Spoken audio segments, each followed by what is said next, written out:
ತುಂಬಿದ ಲಾರಿ ಒಂದಕ್ಕೆ ಹಿಂಬದಿಯಿಂದ ಬೈಕ್ ಡಿಕ್ಕಿ ಹೊಡೆದ ಪರಿಣಾಮ ಯುವಕನೊಬ್ಬ ಸ್ಥಳದಲ್ಲೇ ಮೃತಪಟ್ಟಿರುವ ದಾರುಣ ಘಟನೆ ದೇವರಹಿಪ್ಪರಗಿ ತಾಲೂಕಿನಲ್ಲಿ ನಡೆದಿದೆ.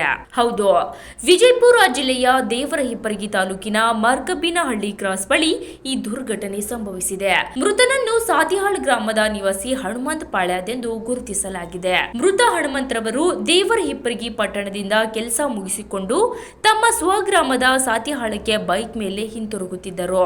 ಈ ವೇಳೆ ಮರ್ಕಬ್ಬಿನಹಳ್ಳಿ ಕ್ರಾಸ್ ಹತ್ತಿರ ರಸ್ತೆಯಲ್ಲಿ ಹೋಗುತ್ತಿದ್ದ ಕಬ್ಬಿನ ಲಾರಿಗೆ ಹಿಂಬದಿಯಿಂದ ಬೈಕ್ ವೇಗವಾಗಿ ಡಿಕ್ಕಿ ಹೊಡೆದಿದೆ.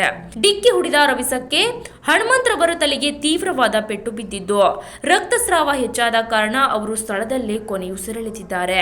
ವಿಷಯ ತಿಳಿದ ತಕ್ಷಣ ದೇವರಹಿಪ್ಪರಗಿ ಪೊಲೀಸ್ ಠಾಣೆಯ ಅಧಿಕಾರಿಗಳು ಸ್ಥಳಕ್ಕೆ ಧಾವಿಸಿ ಪರಿಶೀಲನೆ ನಡೆಸಿದ್ದಾರೆ.